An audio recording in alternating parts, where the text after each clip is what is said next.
आज की हिंदी स्टोरी में एक अजीब सी रात, एक कहानी सुनते। एक छोटे से गांव में जहाँ ज्यादातर लोग एक दूसरे को जानते थे और जीवन शांतिपूर्ण था, वहाँ एक पुराना घर था जो हमेशा बंद रहता था। लोगों का कहना था कि इस घर में कुछ अदृश्य शक्तियाँ रहती है।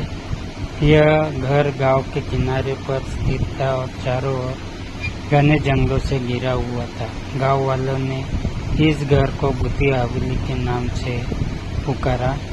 एक रात जब पूर्णिमा का चांद अपनी पूरी चमक बिखर रहा था, चार दोस्त राहुल, मोहन, स्नेहा और अंजलि ने फैसला किया कि वे एक भूतिया हवेली का रहस्य जानेंगे।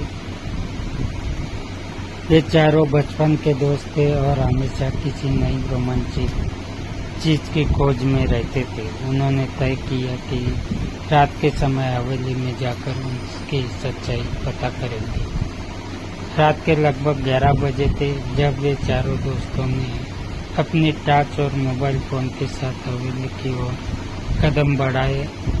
हवेली के करीब पहुंचते ही चारों के दिलों की धड़कन तेज हो गई। हवेली का दरवाजा एक हल्की सी आवाज के साथ खुला और चारों ने अंदर कदम रखा।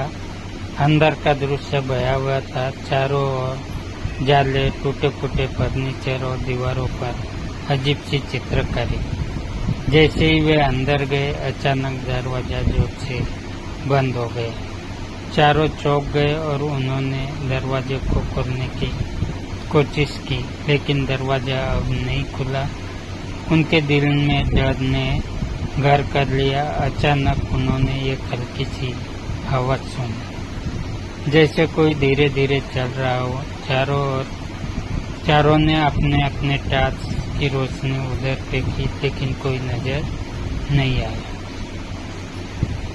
स्नेहा ने अचानक महसूस किया कि कोई उसकी पीठ पर हाथ रख रहा है। उसने डर के मारे चीख मारी और बाकी दोस्त भी डर से कांपने लगे।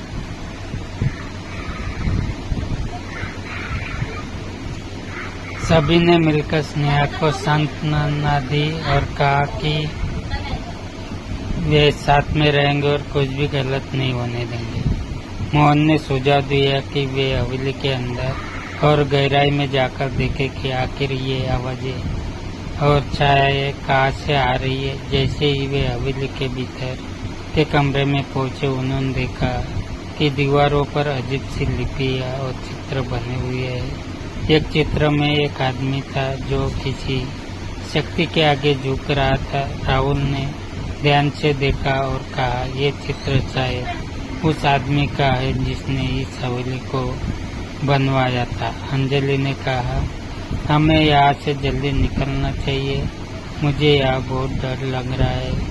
लेकिन राहुल ने उसे समझाया कि वे अगर सच्चाई जानने के लिए आए हैं तो उन्हें पूरी सच्चाई जानकर ही जाना चाहिए। जैसे ही वे और अंदर गए, उन्होंने एक पुरानी डायरी पाई।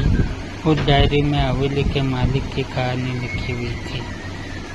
उस आदमी का नाम विक्रम था और वह एक जादूगर था। उसने अपनी अदृश्य शक्तियों का उपयोग कर कई लोगों की मदद की थी, लेकिन एक दिन उसके ही एक शिष्य ने उसे धोखा दिया और उसकी अदृश्य शक्तियों का दुरुपयोग किया। विक्रम ने अपने शिष्य को रोकने की कोशिश की, लेकिन वह सफल नहीं हो पाया और अंत में उसने अपनी जान दे दी। उसकी आत्मा तब से इस हवेली में भटक रही थी। डायरी पढ़ने के बाद चारों दोस्तों ने महसूस किया कि विक्रम की आत्मा यहाँ फंसी हुई है और उसे मुक्ति चाहिए। उन्होंने विक्रम की आत्मा की शांति के लिए प्रार्थना की और जैसे ही उन्होंने प्रार्थना की, एक चमकदार रोशनी पूरे कमरे में फैल गई। उन्हें महसूस हुआ कि विक्रम की आत्मा ने उन्हें धन्यवाद कहा और अब वह शांति पा चुका था। अगली सुबह जब चारों दोस्तों ने हवेली से बाहर कदम रखा तो उन्हें एक अजीब सी शांति महसूस हुई। उन्होंने गांव वालों को सारी कहानी सुनाई। और बताया कि अब हवेली में कोई डरावनी शक्ति नहीं है। गांव वालों ने भी हवेली के पास जाना शुरू कर दिया और जल्दी उस जगह का भय समाप्त हो गया। राहुल, मोहन, स्नेहा और अंजलि ने ये समझ लिया कि डर हमेशा सच्चाई से भगाने की वजह से होता है। अगर हम सच्चाई का सामना करें तो डर को भी हराया जा सकता है। इस घटना ने उनके जीवन को बदल दिया और उन्हें सिखाया कि सच्चाई और साहस हमेशा साथ रहते हैं। वह रात और विक्रम की कहानी चारों दोस्तों के जीवन की सबसे महत्वपूर्ण घटना बन गई और उन्होंने इसे हमेशा के लिए याद रखा।